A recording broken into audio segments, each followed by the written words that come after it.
Nah, we talk about gerund here, tapi sebelumnya saya akan memberikan penjelasan apa sih sebetulnya gerund.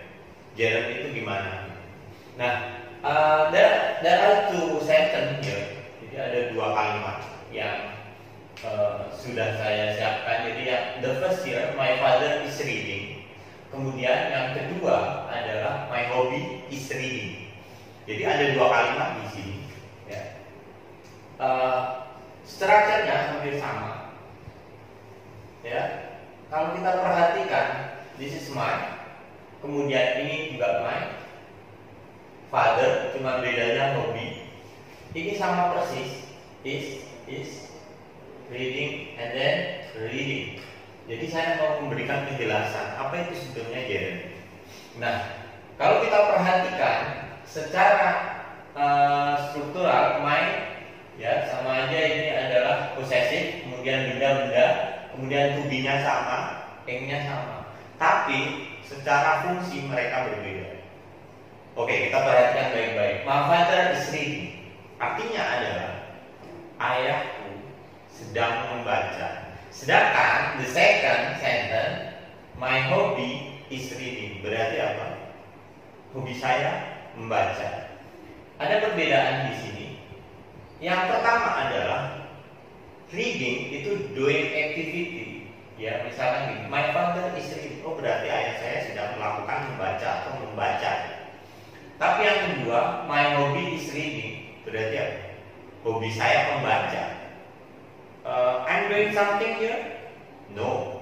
Jadi kita tidak sedang melakukan membaca, tapi hanya mengatakan bahwa my hobby is reading. Oke. Lalu bagaimana dan kapan gerund itu hadir atau kapan gerund itu digunakan? Nah, ini saya lanjutkan di nomor 1. Di nomor 1 ada gerund sebagai subjek. Saya memberi kata driving car. Ya, jadi di sini ada gerund sebagai subjek. Ya, driving car saya tambahkan dengan driving car is not easy. Oke. Driving car is not easy yang artinya adalah mengemudi mobil bukan hal yang mudah. Apakah dia melakukan sesuatu, sedang melakukan sesuatu? Tidak, dia hanya mengatakan bahwa mengemudi mobil itu tidak mudah. So, ini disebut gerund. Berbeda sekali dengan present participle tadi ya. Ya, ayahku sedang membaca, berarti ayahku sedang membaca. Atau misalkan my father is driving car misalkan. Itu beda ya. Sangat beda. Driving car is not easy. Mengemudi mobil tidak mudah. Berarti dia tidak sedang mengemudi mobil. Oke, jadi kira-kira seperti itu. Gerund sebagai objek. Jadi gerund itu kalau bisa dipakai untuk subjek, tapi dia juga bisa dipakai untuk objek. Kalau dipakai untuk subjek itu gerund jadinya singular bukan plural, makanya. Nah, di objek I don't like, saya tuliskan dengan I don't like smoking. Dari kata smoke, ya. Smoking itu artinya merokok. Berarti saya tidak suka merokok, bukan aku sedang merokok gitu. Bukan berarti dia sedang melakukan merokok, tapi I don't like smoking. Itu seperti itu. Jadi dia sebagai objek.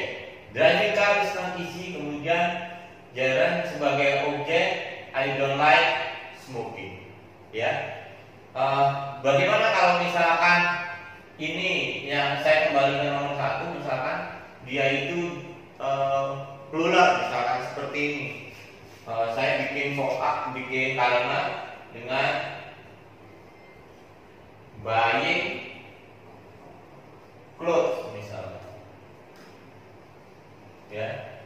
Ini is atau are. Ya, ini tetap is bukan are. Jadi buying clothes is bla bla bla. Itu boleh. Jadi ini tetap is meskipun ini jamak ya. itu adalah buyingnya. Ini soal ini sering keluar gitu, Pak. Nah, saya lanjutkan dengan nomor 3. Di nomor 3, gerund itu akan hadir sesudah preposition. Berarti ketika sesudah preposition itu akan ada gerund. Jadi gerund akan ada gerund di sini setelah preposition, ya. Preposition itu apa aja? Saya menulis beberapa saja. Bisa preposition itu kayak in, on, at, by, after, before, for, into, etc. Itu namanya preposition. Saya memberikan contoh di sini after visiting. Jadi ada kata after, ini adalah preposition, kemudian jika diikuti kata kerja maka dia harus in, ya. After visiting, misalkan after visiting my grandpa,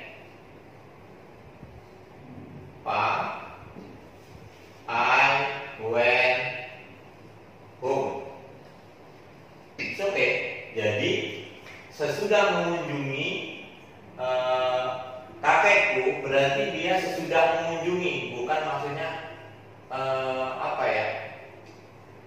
sedang melakukan, dia cuma cerita pokoknya sesudah mengunjungi dia pulang gitu. Nah, kemudian before having text ini juga kalau ada preposition maka ini diikuti gerund. Jadi before have itu nggak bisa, atau after visit itu nggak bisa. Jadi harus dikasih in. Nah, ini namanya gerund. Before having text, ya, I studied hard. Oke, jadi seperti itu. Nah, kemudian lanjut di nomor 4, gerund sesudah to. Jadi biasanya kalau sesudah to itu biasanya diikuti kata kerja satu. I want to go, I want to I have to buy, dan sebagainya. Pokoknya kalau to itu biasanya kita menyebutnya bahwa to itu setelah to itu verb one, padahal no, tidak semuanya ya. Jadi nggak semuanya seperti itu. Jadi ada get to, ada take to, kemudian ada object to, ada looking forward to yang artinya nanti gitu. Nah, looking forward bukan melihat ke depan, tapi looking forward adalah menanti. Looking forward to, kemudian ada be used to, be accustomed to, be averse to, yang artinya terbiasa. Ini juga diikuti gerund atau verb ing. Jadi tidak boleh diikuti kata kerja satu. Ya, untuk di sini tidak boleh diikuti oleh kata kerja satu. Jadi kira-kira seperti itu.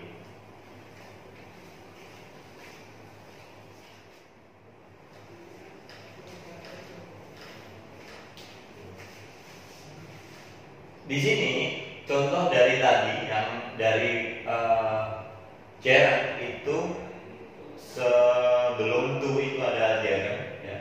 Sebelum to, jadi to berikut ini itu biasanya diikuti gerund. I'm used to, ya. I'm used to, saya kasih. I'm used to drinking coffee, misalnya seperti itu. Nah, ini bisa. Kenapa? Ada kata used to. Kemudian yang kedua, she's looking forward to seeing. Jadi ada kata seeing the film. Nah, jadi tadi ada get to, take to, object to, looking forward to, kemudian used to, averse to, accustomed to, maka harus diikuti oleh in. Nah, berikutnya adalah number 5, gerund sesudah kata kerja berikut. Jadi kata kerja yang akan saya tuliskan di sini itu biasanya diikuti oleh gerund. Nah, apa saja itu? Yang pertama adalah finish, ya. Kemudian fancy. Alright.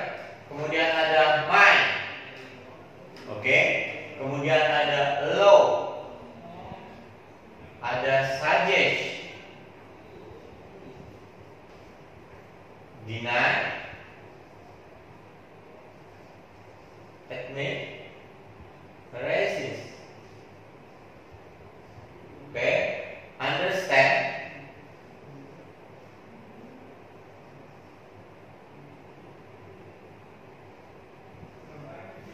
consider,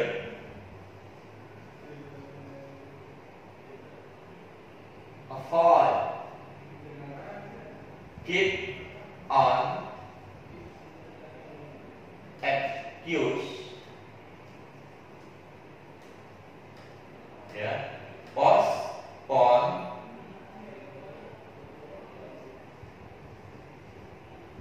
oke, kemudian delay, ya, kemudian excuse, kemudian hate.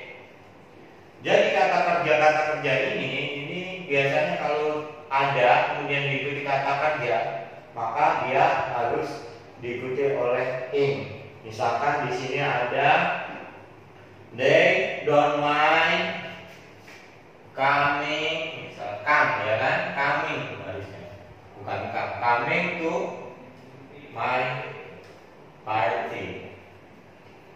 Oke, jadi saya ulangi lagi, jika kalian menemukan kata finish, fancy, kemudian harus diikuti kata kerja, maka dia harus berubah jadi ing. Jadi di sini apakah ada my?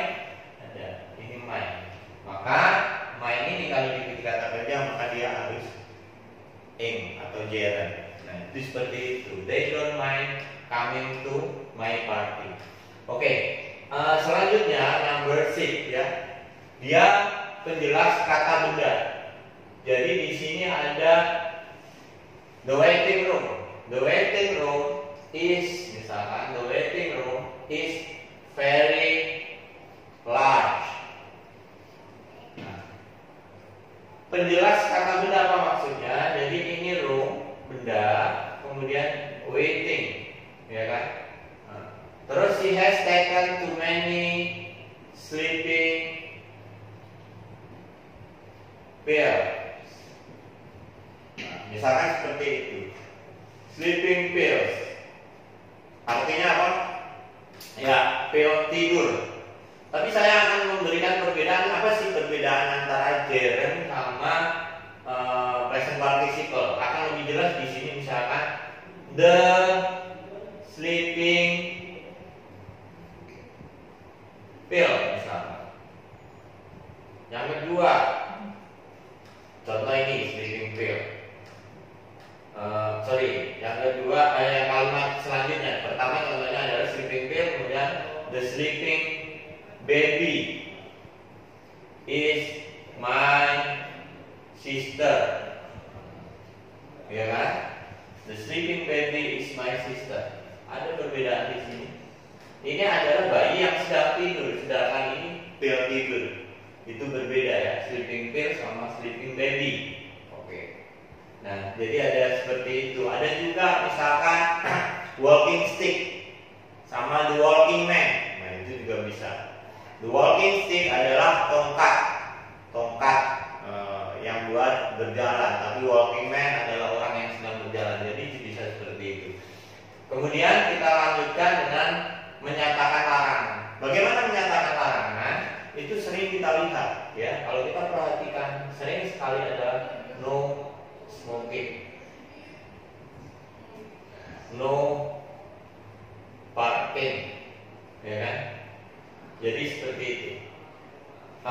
Jadi gerund itu bisa hadir setelah bermacam-macam kata kerja, kemudian setelah preposisi, bisa sebagai subjek, bisa sebagai objek itu tertentu, kemudian penjelas kata benda, menyatakan larangan. Nah, itu kira-kira gerund, dan kita akan lanjutkan dengan sesi soal.